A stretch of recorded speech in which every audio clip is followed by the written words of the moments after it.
Hello, c'est Adrien, bienvenue sur Home Studio Start. Il y a des jours, on a envie d'écrire une chanson, de composer un truc, mais il n'y a rien qui sort. Il n'y a pas d'idée, il n'y a pas d'envie, il n'y a pas de déclic. On se demande même si on n'est pas en train de perdre son temps. Dans cette vidéo, je vais vous partager des petites astuces pour quand ça arrive, comment je fais pour relancer la machine quand je suis complètement bloqué. Je vais vous montrer 3 techniques que vous pourrez tester dès la fin de cette vidéo et exploiter dès que vous manquez d'inspiration. Juste avant de commencer, j'en profite pour vous remercier. Vous êtes de plus en plus nombreux à choisir mon coaching pour progresser plus rapidement en production musicale. Et vos retours sont excellents, donc vraiment un grand merci. C'est justement grâce à nos sessions que je peux vous proposer des vidéos comme celle-ci. Le manque d'inspiration, c'est un truc qui revient assez souvent en coaching, donc ça me tenait à cœur de vous partager quelques petites techniques. Et puis, bien sûr, si vous voulez en apprendre plus, bénéficier d'un accompagnement sur mesure où on se concentre exclusivement sur votre apprentissage, sur vos projets, vous pouvez réserver une session avec moi grâce au lien associé dans la description de cette vidéo.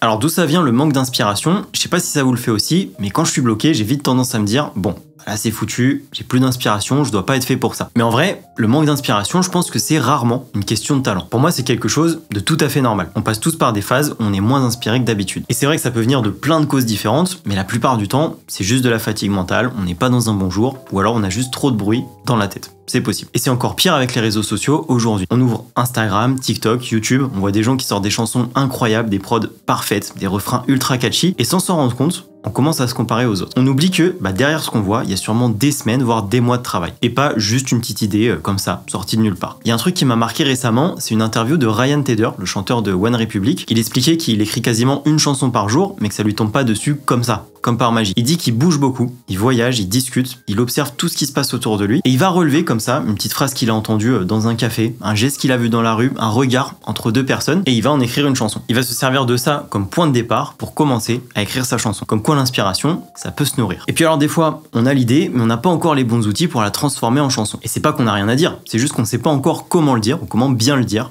en musique. Et là-dessus, encore une fois, c'est normal. On peut pas s'inventer auteur-compositeur ou producteur du jour au lendemain. C'est quelque chose qui s'apprend, quand un musicien qui apprend à jouer de son instrument. Donc si c'est votre cas, si vous sentez que vous avez plein de ressentis mais que vous savez pas encore comment les exprimer en musique, je vous invite déjà à vous abonner à la chaîne. Je publie une vidéo chaque semaine pour vous aider à progresser étape par étape en production musicale. Et puis pour vous aider à démarrer plus vite, je vous offre aussi un pack de bienvenue entièrement gratuit. Vous retrouverez des modèles de projets avec des instruments et des effets déjà préchargés, une liste d'instruments et d'effets gratuits et encore plein de trucs super cool que je vous laisserai découvrir. Vous pouvez télécharger ce pack gratuitement grâce au lien dans la description. En tout cas, voilà, si on se sent bloqué, c'est pas qu'on est nul, c'est juste qu'il faut parfois sortir de la routine, aller déclencher l'inspiration, tout en continuant bien sûr à se former en parallèle pour pouvoir mettre en musique ce qu'on a dans la tête. Alors à côté de ça, heureusement, il y a quelques techniques qui vont nous aider à déclencher l'inspiration. La première technique, c'est la technique ChatGPT. Alors, non, on va pas demander à ChatGPT d'écrire une chanson entière à notre place. Quoique, maintenant que j'en parle, ça pourrait être pourquoi pas une idée pour une prochaine vidéo. Je laisse ChatGPT écrire une chanson pour moi. Vous me direz ce que vous en pensez dans les commentaires, ça peut être très drôle. Mais c'est pas de ça que je vais vous parler dans cette vidéo. La vraie technique, alors c'est une technique qui existe depuis très longtemps, et d'ailleurs elle existait bien avant ChatGPT, c'est tout simplement de se fixer des contraintes pour stimuler son inspiration. Parce que souvent, la première cause du manque d'inspiration, c'est juste qu'on est trop libre, c'est trop large. On a tellement de possibilités qu'on sait même plus par où commencer. Alors qu'avec une contrainte, on réduit toute cette liberté et on a un axe par où commencer. Et c'est un peu un paradoxe parce que ça permet d'être beaucoup plus créatif. Comme pour Ryan Tedder qui sert d'une observation comme point de départ pour écrire sa chanson. Alors après, des limites, il y en a plein. On peut en choisir une, on peut en choisir plusieurs. Ça peut être des contraintes comme écrire une chanson à partir du mot, je dis n'importe quoi, du mot lumière, composer un morceau uniquement en mineur, utiliser seulement 4 accords imposés et s'y tenir jusqu'à la fin de la chanson, etc.,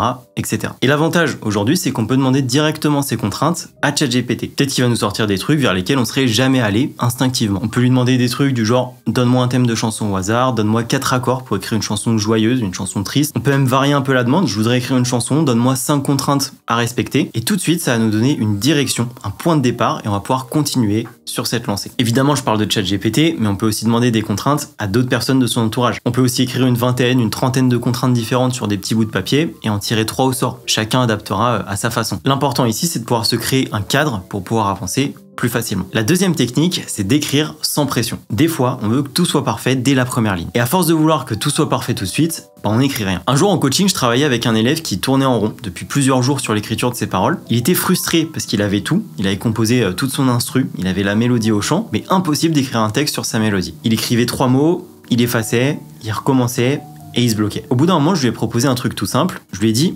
écris ce qui te passe par la tête. On s'en fout si c'est nul, on s'en fout si c'est trop descriptif, pense même pas à une chanson, juste écrit. Il était un peu hésitant au début, puis il a fini par jouer le jeu. Et il a écrit une page entière. Ça parlait de sa chambre, qui était mal rangée, de la pluie qu'il entendait dehors, de son téléphone posé sur le lit. C'était effectivement très descriptif, avec des informations un peu en vrac. Mais au milieu de tout ça, il a sorti une phrase très forte. Une phrase qui parlait de solitude, de manque de repères. Et là, il a eu un déclic. Il s'est rendu compte qu'en fait, il avait déjà tout son thème. Toute la trame émotionnelle de sa chanson était là, dans ce qu'il avait écrit naturellement, sans pression, sans penser à la chanson. Et tout ce qui lui manquait, c'était juste un point de départ. Juste cette fameuse phrase forte au milieu de tout son texte pour pouvoir construire autour. Comme quoi, des fois, faut pas forcément chercher l'idée parfaite dès le début, faut juste commencer à écrire, se laisser aller, et ensuite repérer le truc qui va devenir le cœur de la chanson. Technique numéro 3, c'est partir d'une chanson qui existe déjà et de la transformer petit à petit. C'est vrai qu'on fait pas forcément attention, mais il y a énormément de chansons qui naissent comme ça, même chez les pros. Et encore une fois, je reprends les mots de Ryan Tedder. L'idée, c'est pas de copier une chanson, c'est d'avoir un squelette de base pour lancer la création,